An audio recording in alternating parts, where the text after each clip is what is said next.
Hi guys, welcome to Pakistani family reaction में। उम्मीद करता हूँ आप सब खैरियत से होंगे, जहाँ होंगे खुश होंगे, आबाद होंगे। तो चैनल पर न्यू है तो चैनल को सब्सक्राइब कर लेता कि आपको आने वाले अच्छे अच्छे वीडियोस के नोटिफिकेशन टाइम से मिलते रहे। मेरा नाम अजाद है। तो यार वीडियो बहुत ही ज़्यादा इंटरेस्टिंग है। वीडियो का टाइटल है the sinking Pakistan economy collapsed. और फिजा खान उस पर बेचारी दिमाग से खो बैठी है। तो यार इकॉनमी तो हमारी काफ़ी मतलब हिल्ड हो गई है, डैमेज हो चुकी है, इसमें कोई शक नहीं है। आज तो डॉलर हमारे यहाँ 178 है, आई थिंक सो, कि 179 है। अच्छा हाँ, इस तरह का रेट कुछ चल रहा है आज। तो ये तो वीडियो देखते हैं, काउंट करते हैं, 3 2 1 एंड स्टार्ट। अस्सलाम वालेकुम नाजरीन, मैं हूँ डॉक्टर फिजा अकबर खान और मैं हूँ पाकिस्तान। क्या क्या क्या बोला? पाकिस्तान पाकिस्तान पाकिस्तान पाकिस्तान की माँ की पाकिस्तान की माँ का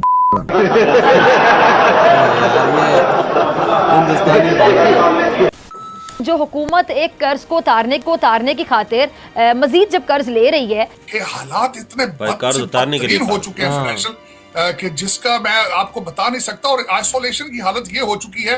लेकिन ये पिछले 3 सालों में जिस तेजी से कर्जाजात बढ़े वो पाकिस्तान की माशी तारीख में पहले कभी नहीं देखा। सही है। आपका पड़ोसी मुल्क है 2+2 मीटिंग्स कर रहा है। एस पुतिन साहब इंडिया, पुतिन साहब जा रहे हैं, फ्रांस से उन्होंने राफेल ले लिए हैं, अमेरिका उनकी जेब में है। आपके हाथों से अफगानिस्तान स्लिप होकर कतर चला गया, आपके हाथों से अमेरिका निकल के कतर चला गया। आपने सबसे पहले घबराना। बिल्कुल घबरावे हो नहीं, अजय भी 1.5 साल है, अभी भी 1.5 साल है, कहना नहीं है 1.5 साल हो रहा। ये हमारे बाकी पता ही हालात ऐसे बन रहे हैं ना, जैसे पहले मिस्र में थे। मिस्र में भी ऐसा ही आया था। इन्होंने खा पी के निकल जाना। पाकिस्तान की एक पत्रकार है फिजा खलीफा, ये हमेशा भारत विरोधी अपना एजेंडा चलाती है, या फिर इमरान खान की इतनी बड़ी चमची है ये, या फिर पाकिस्तान के अपोजिशन को लेकर ही घेरती रहती है। इसके पास 2 ही मुद्दे होते हैं, तीसरा कोई मुद्दा नहीं होता। लेकिन कभी कभी आईना देखती है और आईने में जब अपने पाकिस्तान का बुरा हाल देखती है तो थोड़ा बहुत पाकिस्तान के ऊपर भी बात कर लेती है। तो पाकिस्तान की गिरती हुई इकोनॉमी और पाकिस्तान के गिरता हुआ करेक्टर पे इसका गैरत थोड़ी सी जागी है। नाइस। तो इसने अपने अर्थशास्त्री को बुलाया और अर्थशास्त्री ने इसकी और पाकिस्तान की और इसके इमरान खान की तीनों की एक साथ कर दी पहलाई। अबे साले। तो फिजा खलीफा ने आज सुनाई है एक छोटी सी कहानी। पहले हम सुनते हैं वो कहानी, फिर इसके बाद चलते हैं आगे। भाई साहब कुछ ज्यादा नहीं हो गया ये? मतलब कहानियां तो सुनाती है। कहते हैं कि एक पहाड़ की चोटी पर लगे दरख्त पर एक उकाब ने अपना घोंसला बना रखा था, जिसमें उसके दिए हुए 4 अंडे पड़े थे। जल्जले के झटकों से एक अंडा नीचे गिरा, जहां एक मुर्गी का ठिकाना था। मुर्गी ने उकाब के अंडे को अपना अंडा समझा और अपने नीचे रख लिया। अब एक दिन उस अंडे में से एक प्यारा सा नन्हा मुन्ना उकाब पैदा हुआ, जिसने अपने आप को मुर्गी का चूजा समझते हुए परवरिश पाई और मुर्गी समझकर बड़ा हो गया। एक दिन बाकी मुर्गियों के साथ खेलते हुए उसने आसमान की बुलंदियों पर कुछ उकाब उड़ते हुए देखे। उसका बहुत दिल चाहा कि काश वो भी ऐसे उड़ सकता। जब उसने अपनी इस ख्वाहिश का इजहार दूसरी मुर्गियों से किया तो उन्होंने उसका मजाक उड़ाना शुरू कर दिया, कहके लगाते हुए कहा कि तुम एक मुर्गी और तुम्हारा काम जो है उकाबों की तरह उड़ना नहीं है। कहते हैं कि उसके बाद उस उकाब ने उड़ने की हसरत दिल में दबाई और एक लंबी उम्र पाई और मुर्गियों की तरह जीता रहा, मुर्गियों की तरह ही मरा। मनफी सोचों को दिल में बसाकर जो रहते हैं, ये रहना इन सोचों का गुलाम बनकर रहने के मुतरादिफ होता है। सही कहा। अगर आप उकाब थे और आपके ख्वाब आसमान की बुलंदियों में उड़ने के थे तो फिर अपने ख्वाबों को अमली जामा पहनाइए। किसी मुर्गी की बात पर ध्यान ना दीजिए, क्योंकि उन्होंने आपको भी अपने साथ ही बस्तियों में डाले रखना है। अपने शख्सी एहतराम को बुलंद रखना, अपनी नज़रों को अपनी मंजिल पर रखते हुए पुरअज़्म बुलंद हौसले के साथ आगे बढ़ना कामयाबी का रास्ता है। जब मामलात आगे ना बढ़ रहे हों तो अपनी रोज़मर्रा की आदतों से हट कर कुछ करना भी कामयाबियों को आसान बना देता है। और फिर ये भी जहन में रखना होगा कि अल्लाह ने आज तक उस कौम की हालत नहीं बदली जिससे अपनी हालत आप बदलने का ख्याल ना हो। अच्छा, बाज़ लोग हसद की वजह से सही का ज़ाहिर बात है, मेहनत करोगे तो सिला मिलेगा, ये जानते हुए भी कि उसकी मंजिल जो है पस्ती नहीं बुलंदी है। हसद के जज्बे से भरे ये जो लोग होते हैं ये गलत रास्ते बताते हैं, मंजिल की बजाय जानबूझ के भटकाते हैं। और इस कहानी का उकाब है पाकिस्तान। और इस कहानी का उकाब है पाकिस्तान। सही का।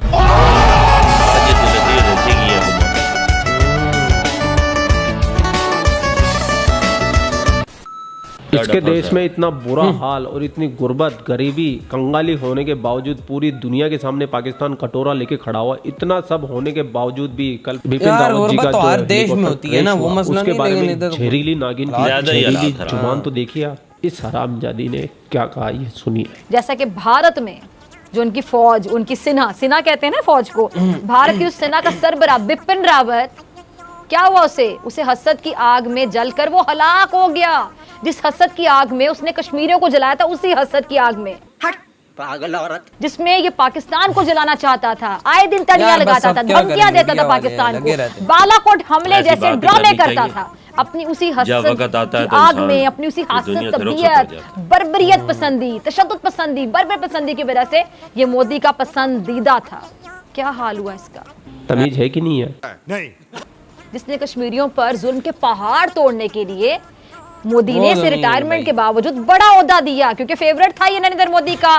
जालिम था ना, तो जालिम लोग जो है वो नरेंद्र मोदी के फेवरेट होते हैं। मेरे प्यारे पाकिस्तान के कुछ खास मखसूस बगैर तो ये क्या कर रहे हो? चीफ ऑफ डिफेंस स्टाफ बना दिया गया इसको। इस पर भारतीय फौज की तरफ से बड़ी नाराजगी का इजहार भी किया गया था, आपको याद होगा, लेकिन फिरौनियत के कानों पर जून तक नहीं रेंगी। आखिर अल्लाह की लाठी हरकत में आई और ये जनरल बिपिन रावत का अंजाम, जो चीख चीख कर जालिमों को ये पैगाम दे रहा है कि जुल्म का अंजाम यही होता है। और ये फिर ये बात करते हैं कि ह्यूमैनिटी की, हमदर्दी की, इंसानियत की, तो कहाँ से होगा भाई? तुम्हारे अंदर नहीं रहेगी, तुम्हारे अंदर इंसान, तुम जल्लाद हो जल्लाद। ऐसा ही होता है, इतना ही बुरा होता है। अब भी कोई ना समझे, अब भी कोई ना सीखे, और जो जुल्म का चक्कर है ये याद रखिएगा कि सदा नहीं यार, ये तो पता नहीं दो तरफा ही है, कभी क्या नहीं चलेगा, क्योंकि ऐसे नहीं। इधर हुई है वीडियो खत्म।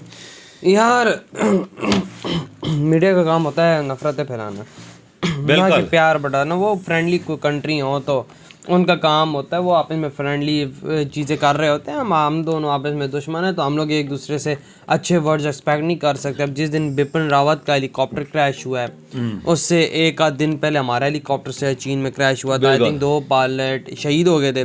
तो उस पे इंडियन मीडिया या कुछ इंडियंस ने ये मतलब कि मजाक उड़ाया था। अब ये चीज़ हुई है तो अब यहाँ से उड़ा रहे हैं। मैं कहता हूँ कि जो बिल्कुल भी ये ऐसे मौका ना हो यार, एक दूसरे के मतलब के दुख में शरीक होना चाहिए, ना कि मतलब कि मजाक उड़ाना चाहिए एक दूसरे का।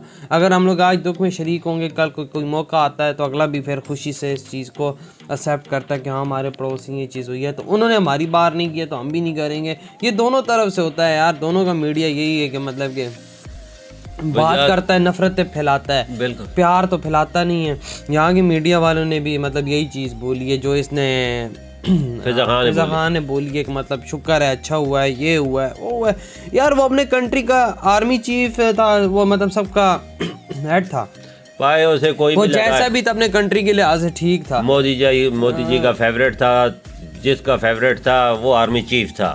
एक जहाज के हादसे में उन शहीद हो जाए तो ऐसे नहीं कहना चाहिए कि वो बिल्कुल जाहिर सी बात है, ये चीज गलत है ना। ये हादसा है, ये किसी के साथ भी हो सकता है। कोई बाइक पे जा रहा है उसके साथ भी हो सकता है, हमारे पास कोई पैदल जा रहा है उसके साथ भी हो सकता है। हमारे पास जनरल जवाहर का हुआ था, हाँ वो भी उसका भी जहाज, उम्मीद 27 उसमें आदमी थे, अमेरिकन भी थे और भी थे, जर्नल भी थे, सारे मारे गए। बिल्कुल, तो ये तो नहीं कहना चाहिए ना, ये कोई हंसे इस पे, हंसना नहीं चाहिए। नागियानी आफतों से अल्लाह ताला बचा के रखे। बस हम तो यही प्रे करते हैं, क्योंकि बहुत बड़े सरमाया होते हैं, बिल्कुल, चाहे हमारी तरफ के पायलट्स हों चाहे आपकी तरफ के कोई भी हो यार, क्योंकि ये का सरमाया होता है। बिल्कुल, क्योंकि जाहिर सी बात है इन पे लाखों करोड़ों रुपया एक आर्मी खर्च करती है, आगे लाया के आती है। फिर ऐसा हो जाए तो दुख भी सबको होता है कि कितना बड़ा मुल्क का सरमाया, इतने अच्छे लोग, वो इस तरह हो जाए तो दुख होता है। लेकिन हम क्या करें, हमारा जो मीडिया है दोनों साइड का, वो तरह तरह की बातें फैला के नफरत। यार आवाम तो ऐसी वजह, पाकिस्तानी मीडिया तो कुछ ज्यादा ही करता है।